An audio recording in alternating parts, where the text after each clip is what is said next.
Okay, so recording is started. Let me start officially now. So, good morning, students. This is a class of Professional Elective 1, Railway Engineering.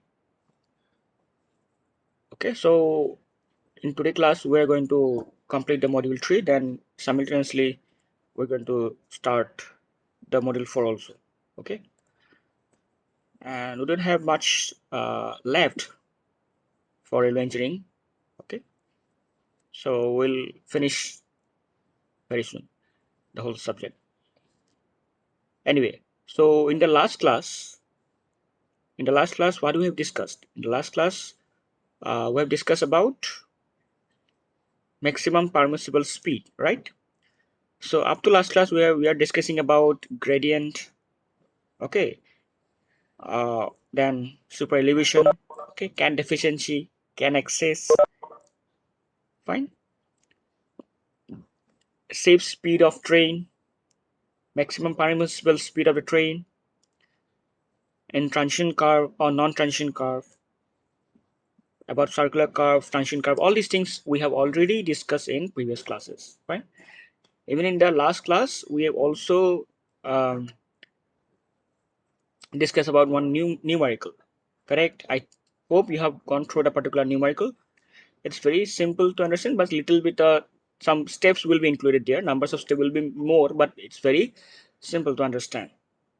Okay, just you need to remember the formula for that super elevation, for maximum permissible speed of formula for different gauge, fine.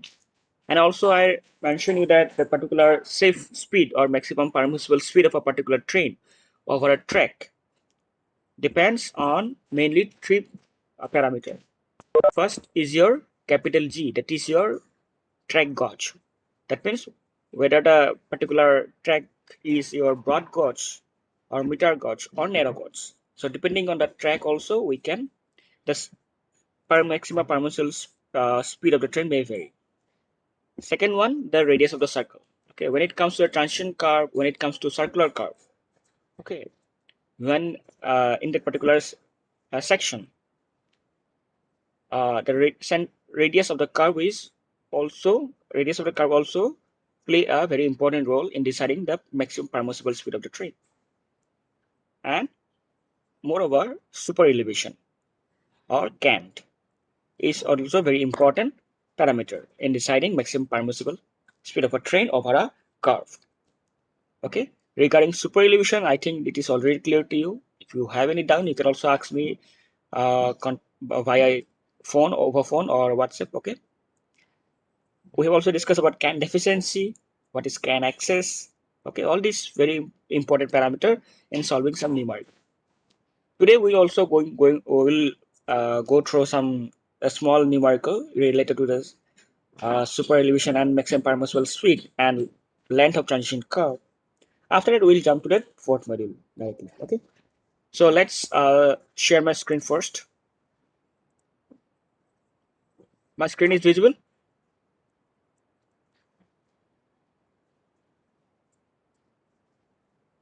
Yes, Okay. sir.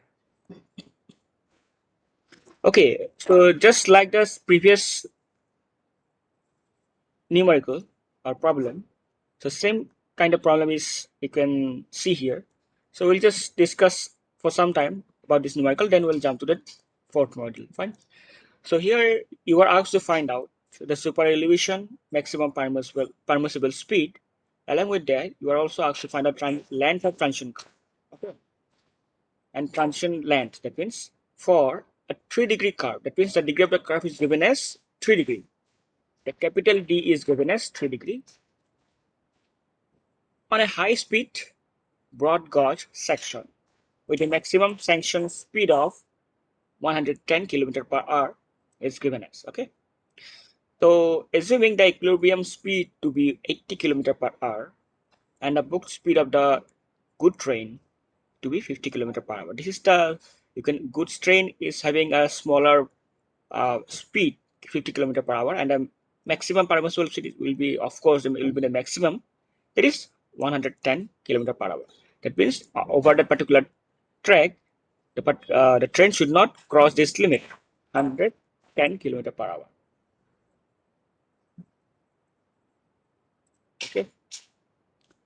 So like the same way, we'll proceed the step or procedure of that new how to solve the numerical is similar. Okay. First of all, you need to find out first equivalent superevolution for different speed. Fine. And for that, to find a superevolution, first of all, you have to remember the formula of superevolution. General formula. What is the formula? G v square by 127 r, where v is in kilometer per hour. Okay. And g is what? G is your track gauge. Hold on a second, okay? There is a disturbance. Let me shut my window, okay? Hold on.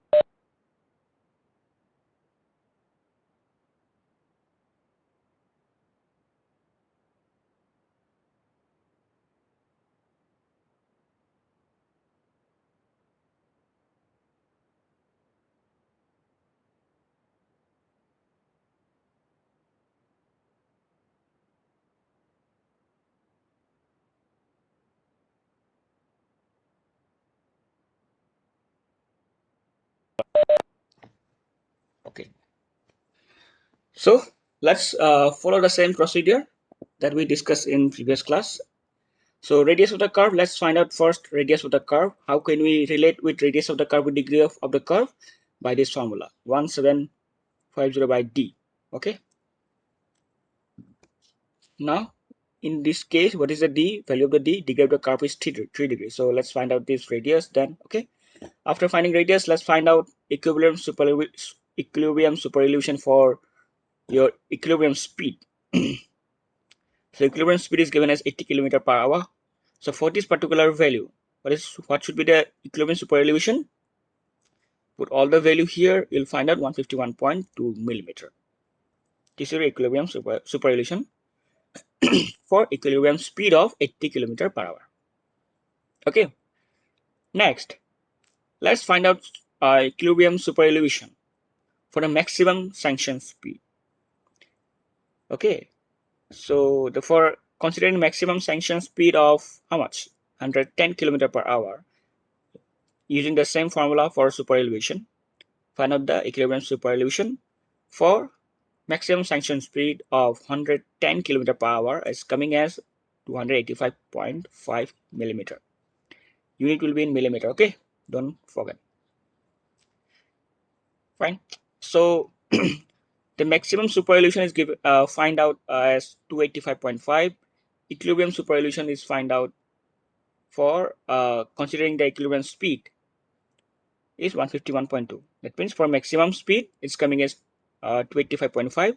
For okay, someone's waiting. Let me. Okay, and for equilibrium speed is coming as 151. So let's comparing these two value. Comparing these two superillusion value, we can find out Kant efficiency. Okay, fine. Since this value that makes the equilibrium for a maximum sanction speed is higher than the equilibrium speed. That means equilibrium superillusion corresponding to equilibrium speed. We can find that Kant efficiency, that is 285.5. Sorry, 285.8. Oh, there is a mistake. Okay, it must be 285.8. Okay, there must be some mistake here. Just go through the calculation. It must come to 85.8. Okay, there is a small correction will be there. Okay, anyway, so you just find out by solving this, you'll find out whatever value. Okay, so anyway, so Kant efficiency, let's assume it is 285.8. Subtract it from subtract the 151.2 and we'll get 134.6 millimeter. This is the Kant efficiency considering comparing the maximum speed and the equilibrium speed. And the Kant efficiency coming as 134.6. Okay, it is like the previous case. But in this case, we know that Kant efficiency should not be more than 100 millimeter. Okay, but it is now it's coming as 134.6. It's higher than that. It means there is something wrong. So we cannot consider this Kant efficiency. We cannot use this Kant efficiency for design of uh, the track basically. That means we should consider the maximum value, that is 100. So since it is cross 100, we'll take this 100 only.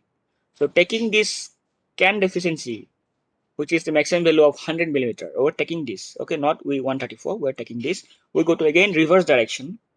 By considering CD, that is can deficiency as 100 millimeter, what should be actual can?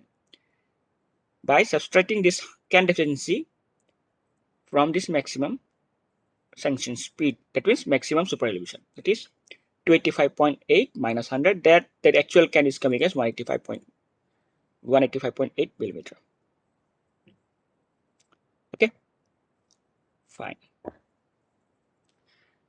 Okay, so after that, oh, there is one more condition is there. The actual can't. You should know, you should remember that actual cannot be exceed 165 millimeter. It is the limit. We cannot provide an actual cant in railway track more than 165 millimeter. So since that value is crossing this 165, here you can see the limit is 165, but it's coming as 185. Again, there is a should be a correction. So we are not taking this actual cant as 185.8. For now, let's take the actual cant to be provided. It is 165 millimeter. Okay, but therefore the value will be adopted. Okay. Okay, next, let's find out the superelevation, that equilibrium superelevation for goods train. That is the slowest train that's having a slower speed, that is 50 km per hour. Using the same formula, other value will be same, only V will be different. Okay, getting this value, G V square by 127 R. And what is the R value? R is 583.3. Yeah, getting this value. So for slower train, okay, or the slower speed of train, that is equal to 50 km per hour, the equilibrium speed is equilibrium superelevation coming as 59 millimeter. Okay. Now we are getting actual cant is how much? We're adopting actual cant is how much? 165, right? For now, our actual cant is 165, and for the train having for goods train having speed of 50 km per hour, superelevation coming as 59. Okay, actually is 165, but the speed required for a good train is 15. That means we have an extra superelevation for goods train, right? How much extra? So we can find out can excess. The can excess can be find out. The actual means what? 165 minus the superelevation for a goods train. Thus subtracting this 59 from 165, we'll get 106 millimeter. Okay. Now again, which is excess of 75 millimeter? That means can excess cannot cross 65 millimeter. This is the maximum limit. Okay, there is a different some different limits are there. That is like can deficiency should not be more than 100, actual cannot be more than 165, and can excess cannot be more than 75 millimeter. Okay, remember this. So since can excess cross this 75 millimeter, so we should not provide this 107 106. We should provide 75. The permitted value is 75, which is the maximum value. Okay, so with 75 millimeter taking as a can access, let's find out again, go in the reverse direction, actual can to be provided. How can you provide? Just the can access plus considering these as an actual can for good train 59, it is a equilibrium superelevation for good train 59 plus the can access, which is a maximum value, it is 75. So 59 plus 75 will coming as 134.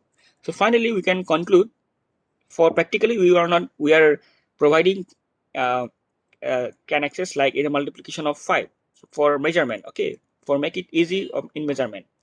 So let's take approximately a 135 millimeter of can, overall can be provided. So this is your actual can be provided. Okay, 135 millimeter. Fine. So this is up to this super elevation. Fine. Going through the different speed of taking different speed, we're getting can access, can deficiency, and finally we're getting 135 millimeter of can. So after that, let's find out the safe speed of the train. Okay. Now, for higher speed route and for broad gauge, you know this formula. I think we have already discussed about that. Let's go back. Okay, yeah. For broad gauge, this is the formula. for finding the maximum permissible speed or safe speed for a train. So using the same formula, okay, using the same formula, we have a can deficiency, we have a can excess. What is can excess here? Sorry, Ka for allowable, allowable can't, okay, and this your can deficiency, okay. So allowable can is your how much? Allowable can is your 135. We have got right. This 135 is allowable can right now. Okay, and what is can deficiency? We are taking can deficiency as 100. Okay, see, the previous one, what is the can deficiency is coming as 135, but we should not provide 135. The maximum limit is 100, so we are taking 100. So can deficiency taking as 100, can applied can is taken as 135. Okay, whole multiplied by radius divided by 113.67, and this is standard value. And from this you will get approximately 100 km per hour. This is your safe speed, considering that for a particular formula. Okay. Now we have now two maximum speed. One is your maximum permissible speed. Another one is your safe speed. Okay. The maximum permissible speed is already given as how much in the problem? 110. Maximum sanction speed is given as 110. Fine. And from our numerical, we have got safe speed is 100. So the maximum permissible speed on the curve actually is the least of the following. That is the maximum permissible speed of the sanction, which is already provided in the numerical, is 110 km per hour, and we have find out that safe speed by using this numerical is coming as 100 km per hour. Okay, and compare these two, we are taking the smallest one. So maximum permissible speed on the curve is taking as, comparing this, which is smaller, 100 km per hour. So we are taking 100 km per hour as our maximum permissible speed on the curve. So we should not increase more than this. Okay. Now, Sir, yeah. sir, like Hello. if we get the safe speed more than the is maximum permissible speed, should we Then we take consider the least what one. is given? We are taking the least Oh, one. Whatever value will be come last, we'll take this one. oh, Okay. oh, Suppose in a particular case, if your maximum permissible speed, which is already sanctioned by the railway department, is coming less, suppose 90 km per hour, then we'll take that one. Okay. okay, okay, sir. Okay. Even though you can see, even this problem, when you are taking this 110 km per hour, you are taking, see, can difference is coming more than the maximum one. So from that point of view also you can say there is some mistake. Got it?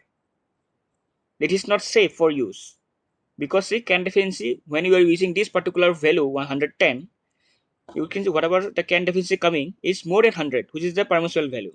That means we cannot assume or consider this is a maximum speed. From that point of view also you can find out, we can at least um, identify that there should be a lesser value of maximum speed. So it's coming as 100 km per hour. Okay, so we should not increase the speed of the train more than 100 km per hour, especially on car. Okay, so after that, after deciding the maximum speed, okay, after that we can go for determining the length of transition curve.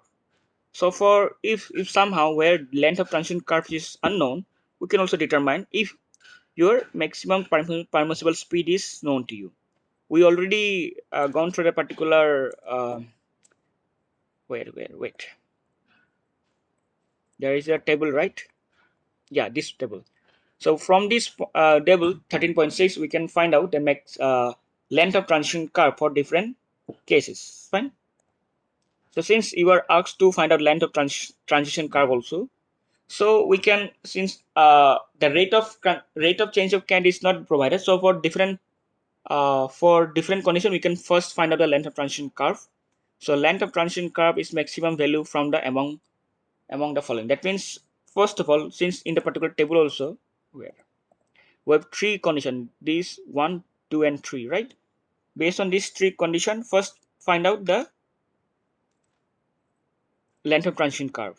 That means taking the rate of change first case, this second case, and this third case. Okay, Now, the length of transition curve is the maximum value from the following. That means whichever condition gives the maximum value, will be adopting this particular transition curve. Okay. Now, what is the first formula? It is 0.008 Ca multiply Vm.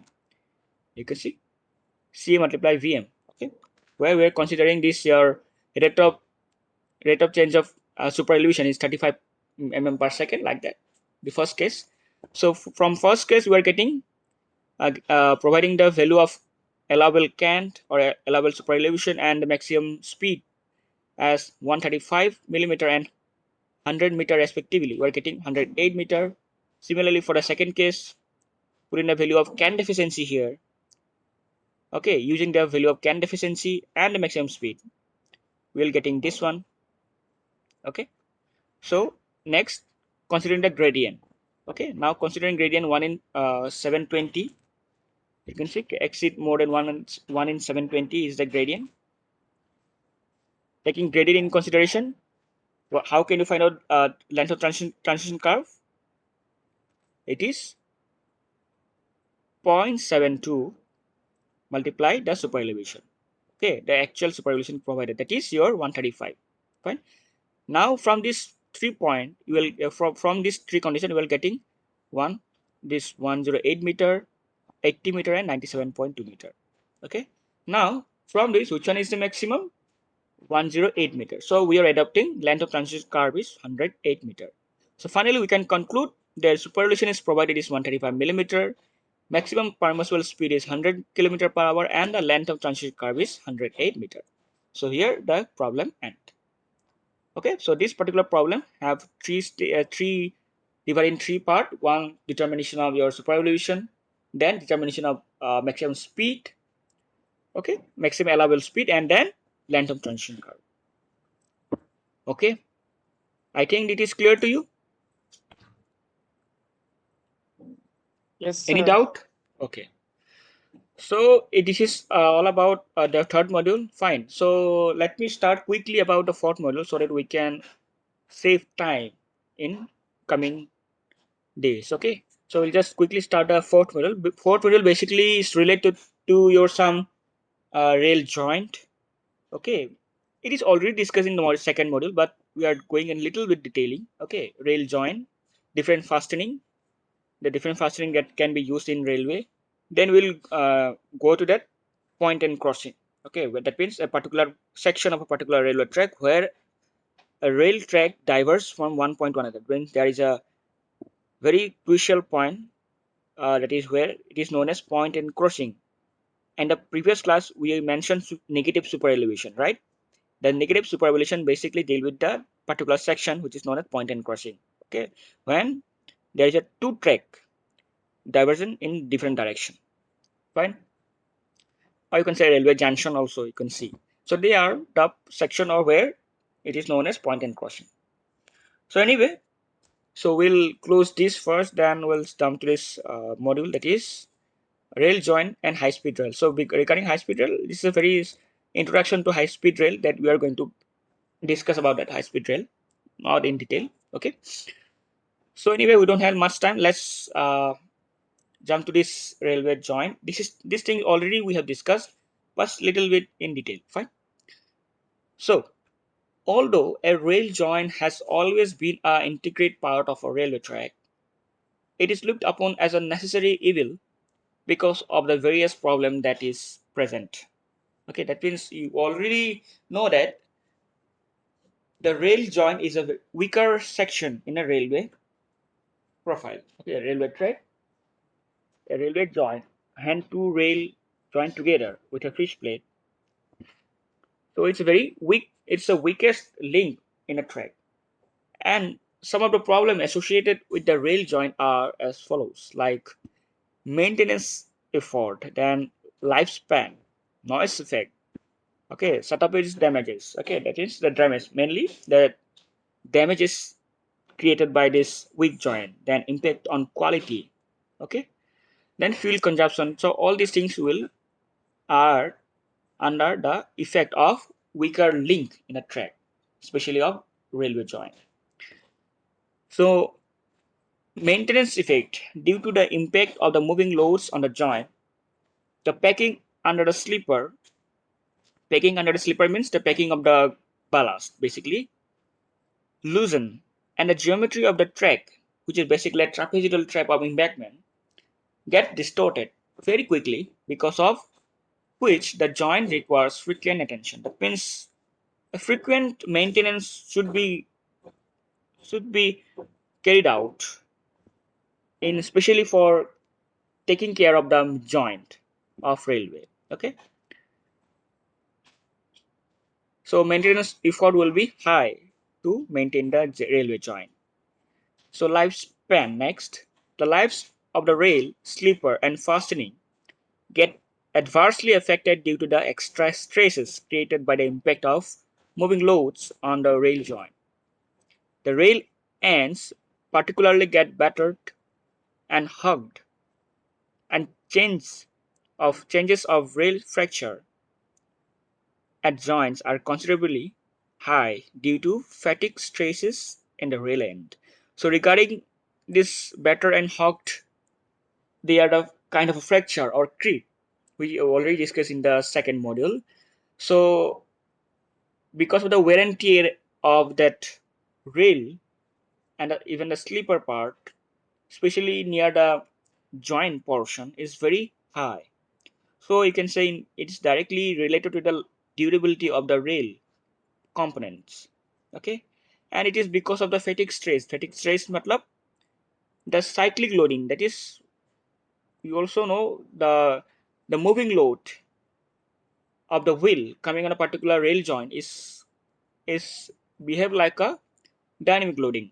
Okay, that is loading, unloading, loading, unloading. Okay, it is like a cyclic load coming on the joint or even on the overall rail surface. So it is basically defined as a fatigue stresses. So due to this cyclic load, that is the fatigue stresses generate in the rail joint, and it causes failure that like it failed that kind of a better shape or hooked. Okay, and other impact or failure wear and tear effect may take place nearby the railway joint. Okay, so indirectly, so you can say the life of the rail decrease due to the weaker section of the joint.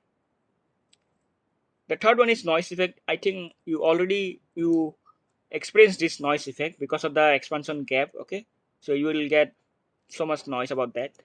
So a lot of noise pollution is created due to the rail joint, making rail travel uncomfortable. So nothing more explained here.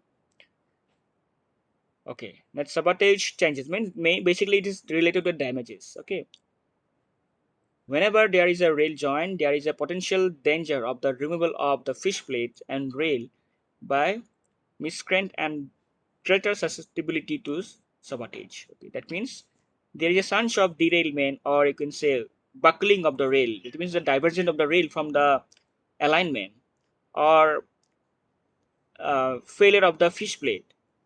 Okay, there is always a danger situation will be there. So the regular maintenance should be done in the field.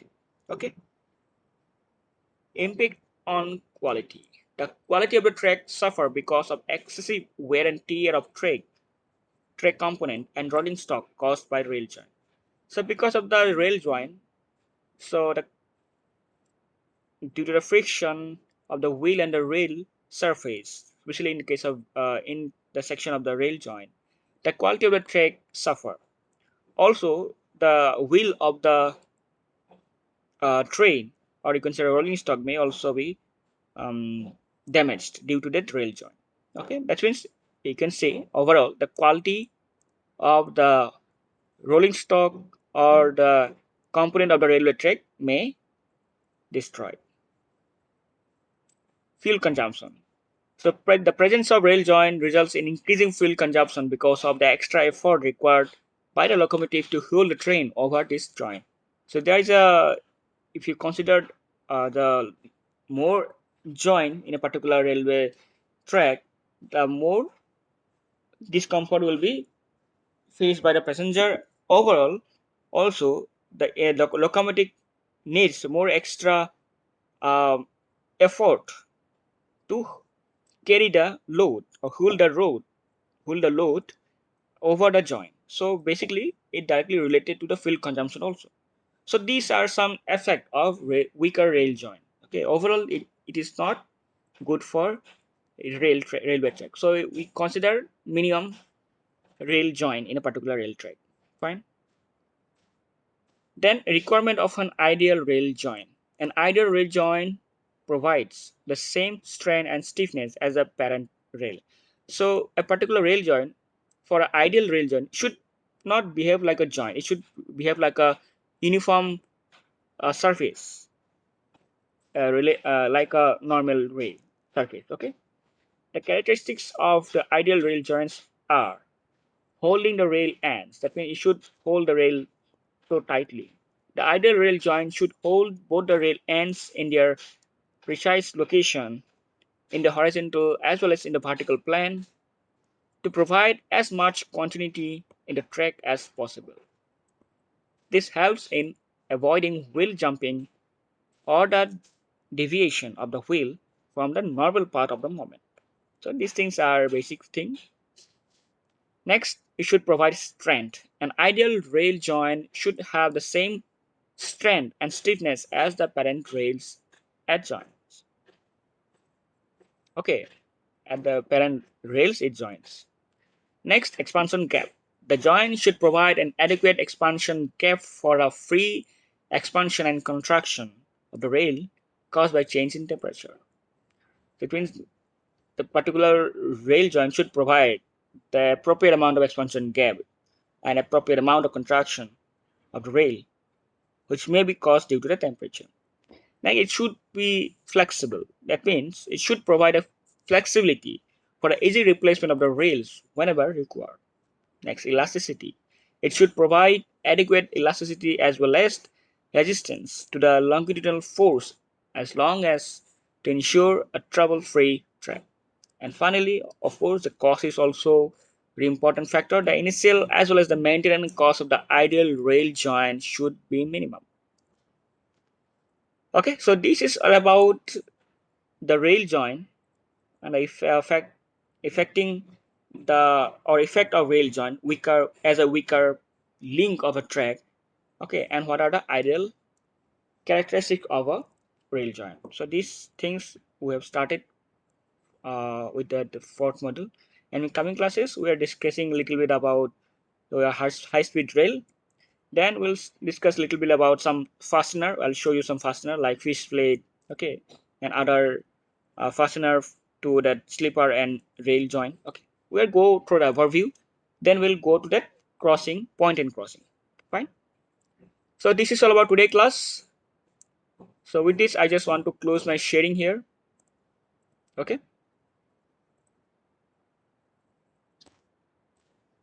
Okay. Any doubt?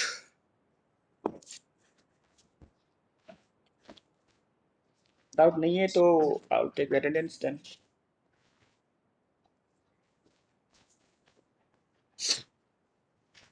Okay.